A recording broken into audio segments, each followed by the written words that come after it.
right, this is an unboxing video of a Crawligator.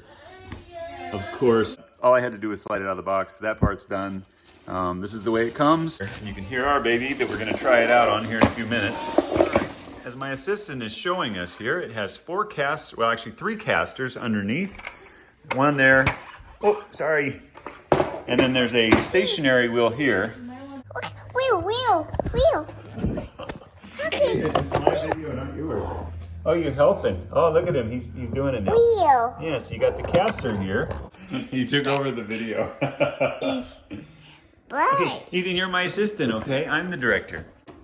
So as you can see, back to the wheels, there's a couple bumpers here that keep her fingers out of the pinch points. And these are small rubber bumpers, about 1 inch thick. And then these wheels are the rear wheels that do not caster, just this one. So it helps the baby go in one direction. But these, obviously, they've got the nylon washers underneath that allow the casters to pivot easily. And they seem like they're decent quality. Obviously, the weight rating on this is going to be just enough for a baby and not much more, which you may want to keep your older children from standing on it. But it seems to move around the floor quite easily. But if you put a little weight on the back, then it will only go in one direction and turn, like this. And you can see here, as Ethan's showing you, we've got a small pad. Of course, it's kind of a man-made leather, or an artificial leather. Ethan, could you bring it back, please? That's not what it's made for. All right, Ethan's also demonstrating. So the child positions themselves on it. Ideally, they are small children, so their hips would be just back here. This would support their belly. And this, of course, the pad here for their chin and their face. And then their arms would be here for crawling across the floor, as you can see Ethan demonstrating for you now. Of course, he's about twice as long as the child that would use this it would be. But you get the idea. As soon as our little one wakes up from her nap, she'll demonstrate it as well. One thing I do like about it, it is made, at least the company's based in Illinois. The sticker's crooked, so I think they could have taken a little more time to put the sticker on straight. A couple other things I was gonna point out. You can see there how the Velcro underneath, that's what holds the pad on. It's just glued. If it had been sewn, it would last a lot longer, but I guess it would be really easy to get a strip of Velcro from the store and glue it back on if that ever comes off. There's one there in the back, and then there's also one up here. You can see here, this is what I was talking about. If you don't sew it, it will peel off the bottom of the pad off. So you have to be careful as you're peeling the pad off of the Crawligator that you support the edges of the Velcro so it doesn't peel off of its surface. For example, earlier when I was peeling it off here, it was peeling off the back of the mat. See, it's just an adhesive strip. So it's gonna eventually come off if you pull on it too hard. So it's very important to make sure you support the edges or grip the edge when you're peeling it off so it doesn't come undone from the back of the pad.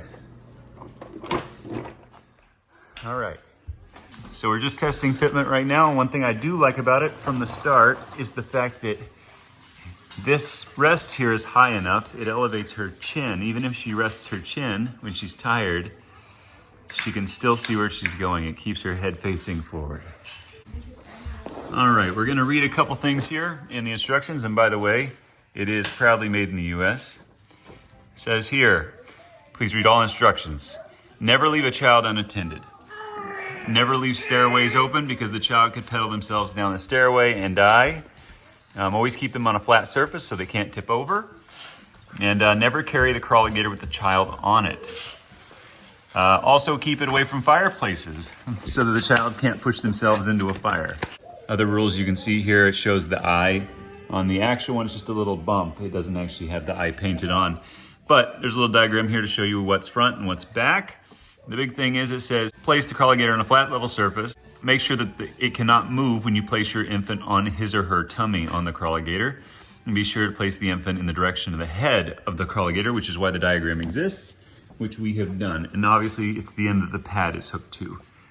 And it does say here, And once the infant is comfortably situated, start to move him or her slowly in a forward direction, gradually accustoming them to the movement. If they appear upset, take them off and comfort them. Wait a bit before repeating the procedure. That's just to get them used to laying on it. As you can see here, our daughter is doing just fine getting used to it. She seems pretty comfortable on it from the very beginning. It may take more getting used to for some children. Next, when the child feels secure on the Crawligator, start by placing their favorite toy or an attractive object within easy reach. The thing that she's done here in the last few minutes, I haven't been working with her at all, but she's already starting to put her hands down on the floor, which is a good positioning to begin crawling. She's got her feet out back, and she's got room for moving her knees to propel herself forward. Eventually, she'll get tall enough that her knees will actually touch, and she'll push with her knees. Start by putting their favorite toy or an attractive object within easy reach. Encourage them to play with it and handle it. Then take it and put it just a little bit further away, so it is accessible, but requires them to reach out to get it. Remember to make tummy time fun. And that's what we're gonna do.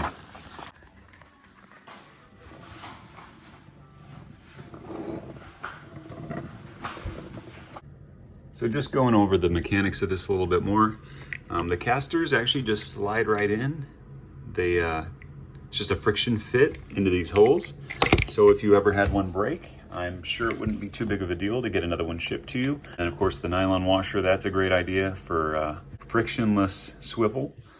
But the bearing in here spins very nicely too. I expected it to be a much lighter weight caster, given that it's made out of plastic, but I can feel the bearing inside, and it's a metal bearing. It's got some weight to it. So overall, I'd say these are gonna hold up quite a while. Overall, I'm very happy. I like that this is pretty thick. It's not super thin. I guess the reinforcements underneath are a little thinner, but that's no problem. It doesn't need to be thick down there. Overall, very sturdy. My son was standing on it and he's almost 40 pounds. I don't recommend that, obviously, because it can move or he could fall off of it very easily. But our daughter, you may have noticed, she's a little behind physically. So this is going to be very, very helpful for her. And I foresee this being a very useful tool. She was very comfortable in it from the very first time she laid across the top of it. And so I have confidence that this is going to be a great addition to her arsenal of physical therapy tools. It's a little spendier, so I'm thankful that it's made in the US and that the product seems to be pretty good quality. And as far as I can tell, this is the only one. I didn't search extensively, but I did look for a while, and I didn't find any other crawling aids for babies that does what this thing does.